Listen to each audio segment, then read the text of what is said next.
Hello and welcome to the Sherlock Holmes Bedtime Stories podcast. Each episode is a section from a classic Sherlock Holmes story with relaxing music to help you fall asleep. If you love the podcast and never miss an episode, please follow us on Spotify and Apple Podcasts and leave a 5-star rating. If our podcast has become a part of your bedtime routine, please consider supporting the show by clicking the link in the show notes. Our show is completely free, in part thanks to support from listeners like you. There are options to give one time or on a monthly basis. So sleep easier by clicking the Support This Podcast link in the show notes and become a supporter today. And as always, if you're enjoying the pod, please spread the word. Sharing with friends and family really does help. Thank you for joining us this evening.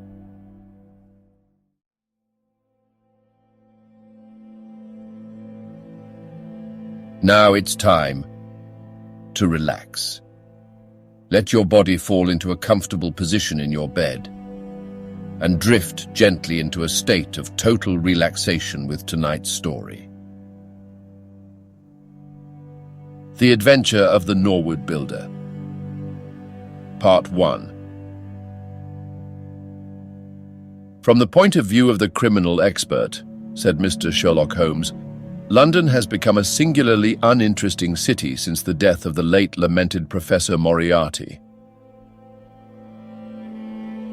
I can hardly think that you would find many decent citizens to agree with you, I answered. Well, I must not be selfish, said he with a smile as he pushed back his chair from the breakfast table. The community is certainly the gainer, and no one the loser save the poor out-of-work specialist whose occupation is gone. With that man in the field, one's morning paper presented infinite possibilities. Often it was only the smallest trace, Watson, the faintest indication, and yet it was enough to tell me that the great malignant brain was there, as the gentlest tremors of the edges of the web remind one of the foul spider which lurks in the center. Petty thefts, wanton assaults, purposeless outrage. To the man who held the clue, all could be worked into one connected whole. To the scientific student of the higher criminal world, no capital in Europe offered the advantages which London then possessed. But now, he shrugged his shoulders in humorous deprecation of the state of things which he had himself done so much to produce. At the time of which I speak, Holmes had been back for some months, and I, at his request, had sold my practice and returned to share the old quarters in Baker Street. A young doctor named Werner had purchased my small Kensington practice and given with astonishingly little demur the highest price that I ventured to ask, an incident which only explained itself some years later, when I found that Werner was a distant relation of Holmes, and that it was my friend who had really found the money. Our months of partnership had not been so uneventful as he had stated, for I find, on looking over my notes, that this period includes the case of the papers of ex-President Murillo, and also the shocking affair of the Dutch steamship Friesland, which so nearly cost us both our lives. His cold and proud nature was always averse, however, from anything in the shape of public applause, and he bound me in the most stringent terms to say no further word of himself, his methods or his successes, a prohibition which, as I have explained, has only now been removed.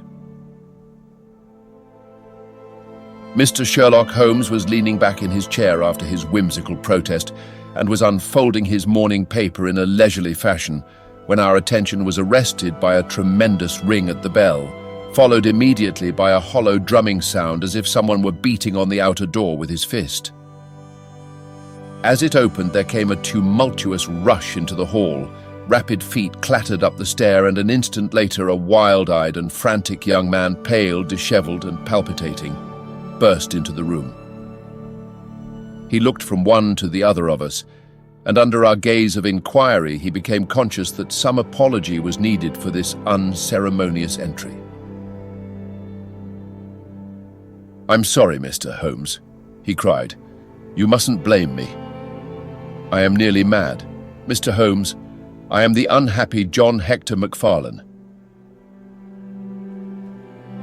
He made the announcement as if the name alone would explain both his visit and its manner, but I could see by my companion's unresponsive face that it meant no more to him than to me. "Have a cigarette, Mr. McFarlane," said he, pushing his case across. "I am sure that with your symptoms, my friend Dr. Watson here would prescribe a sedative. The weather has been so very warm these last few days. Now, if you feel a little more composed, I should be glad if you would sit down in that chair and tell us very slowly and quietly who you are and what it is that you want. You mentioned your name, as if I should recognize it, but I assure you that beyond the obvious facts that you are a bachelor, a solicitor, a Freemason, and an asthmatic, I know nothing whatever about you." Familiar as I was with my friend's methods, it was not difficult for me to follow his deductions and to observe the untidiness of attire, the sheaf of legal papers, the watch charm, and the breathing which had prompted them. Our client, however, stared in amazement. "Yes, I am all that, Mr. Holmes, and in addition I am the most unfortunate man at this moment in London. For heaven's sake, don't abandon me, Mr. Holmes. If they come to arrest me before I have finished my story, make them give me time so that I may tell you the whole truth. I could go to jail happy if I knew that you were working for me outside." "Arrest you," said Holmes. "This is really most interesting. On what charge do you expect to be arrested?" "Upon the charge of murdering Mr. Jonas Oldacre of Lower Norwood." My companion's expressive face showed a sympathy which was not, I am afraid, entirely unmixed with satisfaction. "Dear me," said he, "it was only this moment at breakfast that I was saying to my friend Dr. Watson that sensational cases had disappeared out of our papers." Our visitor stretched forward a quivering hand and picked up the Daily Telegraph, which still lay upon Holmes's knee. "If you had looked at it, sir, you would have seen at a glance what the errand is on which I have come to you this morning. I feel as if my name and my misfortune must be in every man's mouth." He turned it over to expose the central page. "Here it is, and with your permission, I will read it to you. Listen to this, Mr. Holmes. The headlines are, 'Mysterious Affair at Lower Norwood.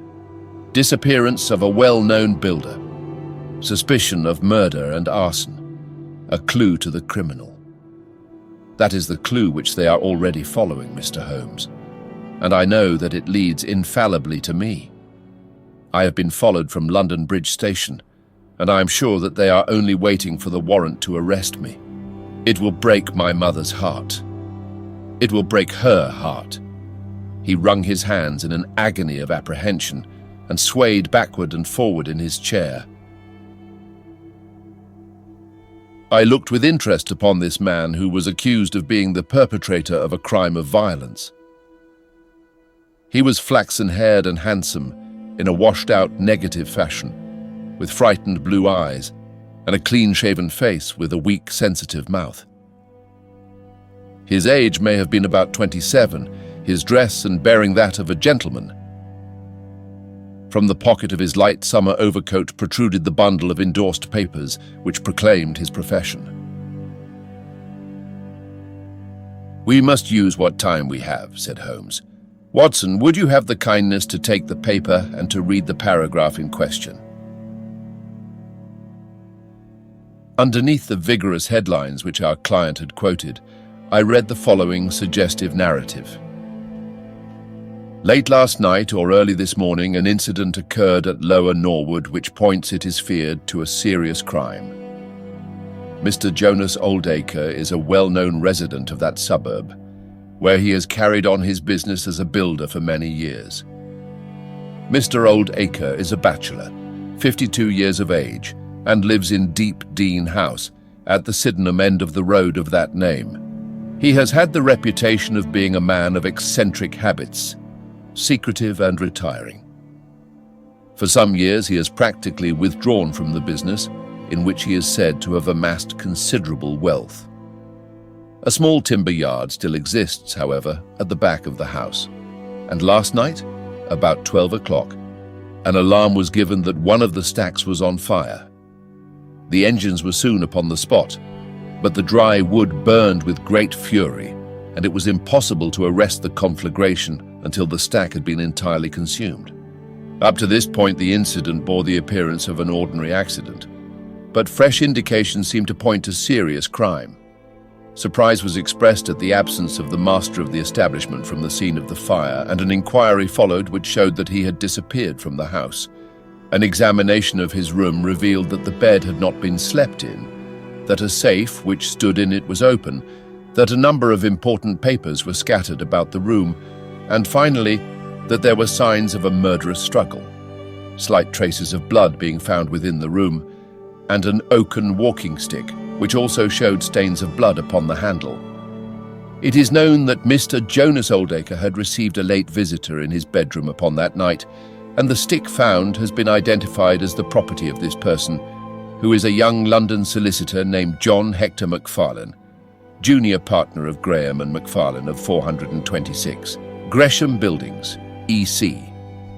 The police believe that they have evidence in their possession which supplies a very convincing motive for the crime, and altogether it cannot be doubted that sensational developments will follow. Later, it is rumoured as we go to press that Mr. John Hector McFarlane has actually been arrested on the charge of the murder of Mr. Jonas Oldacre. It is at least certain that a warrant has been issued. There have been further and sinister developments in the investigation at Norwood. Besides the signs of a struggle in the room of the unfortunate builder, it is now known that the French windows of his bedroom, which is on the ground floor, were found to be open, that there were marks as if some bulky object had been dragged across to the woodpile, and finally, it is asserted that charred remains have been found among the charcoal ashes of the fire.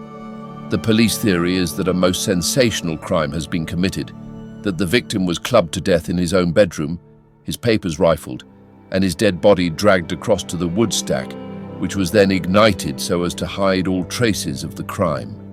The conduct of the criminal investigation has been left in the experienced hands of Inspector Lestrade of Scotland Yard, who is following up the clues with his accustomed energy and sagacity. Sherlock Holmes listened with closed eyes and fingertips together to this remarkable account. "The case has certainly some points of interest," said he in his languid fashion. "May I ask, in the first place, Mr. McFarlane, how it is that you are still at liberty, since there appears to be enough evidence to justify your arrest?" "I live at Torrington Lodge, Blackheath, with my parents, Mr. Holmes, but last night, having to do business very late with Mr. Jonas Oldacre, I stayed at an hotel in Norwood and came to my business from there. I knew nothing of this affair until I was in the train when I read what you have just heard. I at once saw the horrible danger of my position, and I hurried to put the case into your hands. I have no doubt that I should have been arrested either at my city office or at my home. A man followed me from London Bridge Station, and I have no doubt— Great heaven, what is that?" It was a clang of the bell, followed instantly by heavy steps upon the stair. A moment later, our old friend Lestrade appeared in the doorway. Over his shoulder, I caught a glimpse of one or two uniformed policemen outside. "Mr. John Hector McFarlane," said Lestrade. Our unfortunate client rose with a ghastly face. "I arrest you for the wilful murder of Mr. Jonas Oldacre of Lower Norwood." McFarlane turned to us with a gesture of despair and sank into his chair once more like one who is crushed.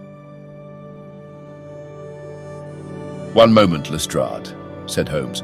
"Half an hour more or less can make no difference to you, and the gentleman was about to give us an account of this very interesting affair, which might aid us in clearing it up." "I think there will be no difficulty in clearing it up," said Lestrade grimly. Nonetheless, with your permission, I should be much interested to hear his account. Well, Mr. Holmes, it is difficult for me to refuse you anything, for you have been of use to the force once or twice in the past, and we owe you a good turn at Scotland Yard, said Lestrade. At the same time, I must remain with my prisoner, and I am bound to warn him that anything he may say will appear in evidence against him. I wish nothing better, said our client. All I ask is that you should hear and recognize the absolute truth. Lestrade looked at his watch. I'll give you half an hour, said he. I must explain first, said McFarlane, that I knew nothing of Mr. Jonas Oldacre. His name was familiar to me, for many years ago my parents were acquainted with him, but they drifted apart. I was very much surprised, therefore, when yesterday, about 3 o'clock in the afternoon, he walked into my office in the city. But I was still more astonished when he told me the object of his visit. He had in his hand several sheets of a notebook covered with scribbled writing. Here they are, and he laid them on my table. Here is my will, said he. I want you, Mr. McFarlane, to cast it into proper legal shape. I will sit here while you do so. I set myself to copy it, and you can imagine my astonishment when I found that, with some reservations, he had left all his property to me.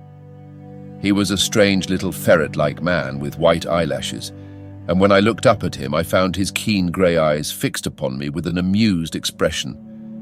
I could hardly believe my own as I read the terms of the will.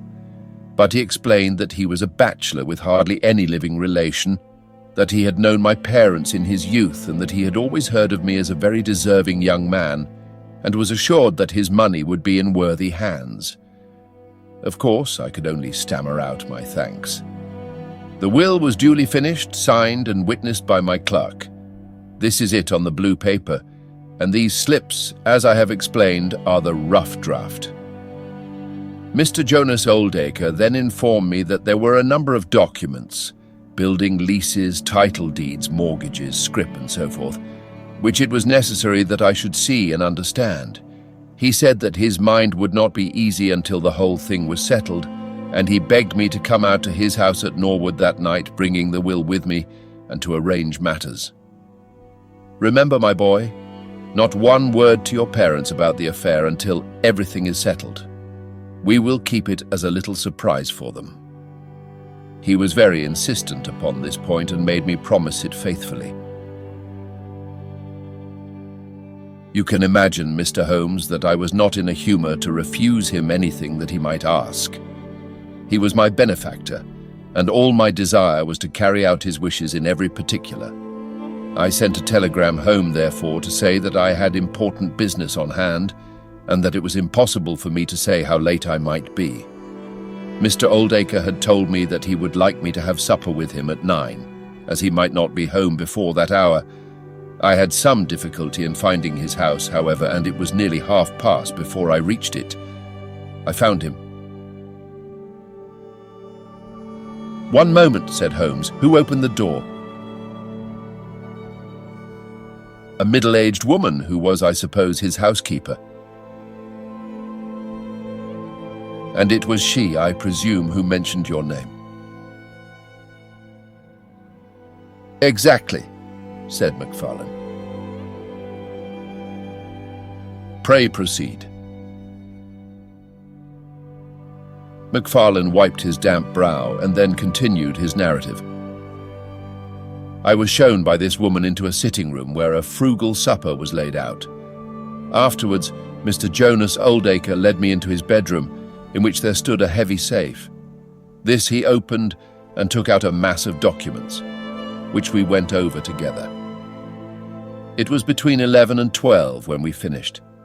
He remarked that we must not disturb the housekeeper. He showed me out through his own French window, which had been open all this time. "Was the blind down?" asked Holmes. "I will not be sure, but I believe that it was only half down. Yes, I remember how he pulled it up in order to swing open the window. I could not find my stick, and he said, "Never mind, my boy, I shall see a good deal of you now, I hope, and I will keep your stick until you come back to claim it." I left him there, the safe open, and the papers made up in packets upon the table. It was so late that I could not get back to Blackheath, so I spent the night at the Annerley Arms, and I knew nothing more until I read of this horrible affair in the morning. "Anything more that you would like to ask, Mr. Holmes?" said Lestrade, whose eyebrows had gone up once or twice during this remarkable explanation. "Not until I have been to Blackheath." "You mean to Norwood?" said Lestrade. "Oh, yes.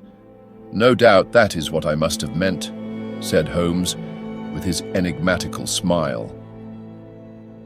Lestrade had learned by more experiences than he would care to acknowledge that that brain could cut through that which was impenetrable to him.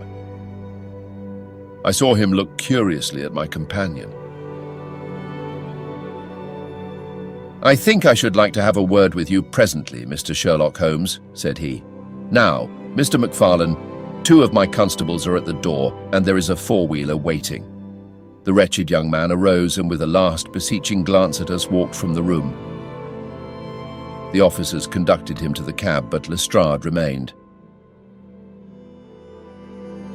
Holmes had picked up the pages which formed the rough draft of the will, and was looking at them with the keenest interest upon his face. "There are some points about that document, Lestrade, are there not?" said he, pushing them over. The official looked at them with a puzzled expression. "I can read the first few lines and these in the middle of the second page and 1 or 2 at the end. Those are as clear as print," said he, "but the writing in between is very bad, and there are 3 places where I cannot read it at all." "What do you make of that?" said Holmes. "Well, what do you make of it?" "That it was written in a train. The good writing represents stations, the bad writing movement, and the very bad writing passing over points. A scientific expert would pronounce at once that this was drawn up on a suburban line, since nowhere save in the immediate vicinity of a great city could there be so quick a succession of points. Granting that his whole journey was occupied in drawing up the will, then the train was an express, only stopping once between Norwood and London Bridge." Lestrade began to laugh. "You are too many for me when you begin to get on your theories, Mr. Holmes," said he. "How does this bear on the case?" "Well, it corroborates the young man's story to the extent that the will was drawn up by Jonas Oldacre in his journey yesterday. It is curious, is it not, that a man should draw up so important a document in so haphazard a fashion. It suggests that he did not think it was going to be of much practical importance. If a man drew up a will which he did not intend ever to be effective, he might do it so." "Well, he drew up his own death warrant at the same time," said Lestrade. "Oh, you think so?" "Don't you?" "Well, it is quite possible, but the case is not clear to me yet." "Not clear? Well, if that isn't clear, what could be clearer? Here is a young man who learns suddenly that if a certain older man dies, he will succeed to a fortune. What does he do? He says nothing to anyone, but he arranges that he shall go out on some pretext to see his client that night. He waits until the only other person in the house is in bed, and then in the solitude of a man's room he murders him, burns his body in the woodpile, and departs to a neighboring hotel. The bloodstains in the room and also on the stick are very slight. It is probable that he imagined his crime to be a bloodless one, and hoped that if the body were consumed, it would hide all traces of the method of his death, traces which for some reason must have pointed to him. Is not all this obvious?" "It strikes me, my good Lestrade, as being just a trifle too obvious," said Holmes. "You do not add imagination to your other great qualities, but if you could for one moment put yourself in the place of this young man, would you choose the very night after the will had been made to commit your crime? Would it not seem dangerous to you to make so very close a relation between the two incidents? Again, would you choose an occasion when you are known to be in the house when a servant has let you in? And finally, would you take the great pains to conceal the body, and yet leave your own stick as a sign that you were the criminal? Confess, Lestrade, that all this is very unlikely." "As to the stick, Mr. Holmes, you know as well as I do that a criminal is often flurried and does such things which a cool man would avoid. He was very likely afraid to go back to the room. Give me another theory that would fit the facts." "I could very easily give you half a dozen," said Holmes. "Here, for example, is a very possible and even probable one. I make you a free present of it. The older man is showing documents which are of evident value. A passing tramp sees them through the window, the blind of which is only half down. Exit the solicitor. Enter the tramp. He seizes a stick which he observes there, kills Oldacre and departs after burning the body. Why should the tramp burn the body? For the matter of that, why should McFarlane? To hide some evidence. Possibly the tramp wanted to hide that any murder at all had been committed. And why did the tramp take nothing? Because they were papers that he could not negotiate. Lestrade shook his head, though it seemed to me that his manner was less absolutely assured than before. "Well, Mr. Sherlock Holmes, you may look for your tramp, and while you are finding him, we will hold on to our man. The future will show which is right. Just notice this point, Mr. Holmes, that so far as we know, none of the papers were removed, and that the prisoner is the one man in the world who had no reason for removing them, since he was heir at law, and would come into them in any case." My friend seemed struck by this remark. "I don't mean to deny that the evidence is in some ways very strongly in favor of your theory," said he. "I only wish to point out that there are other theories possible. As you say, the future will decide. Good morning. I dare say that in the course of the day I shall drop in at Norwood and see how you are getting on.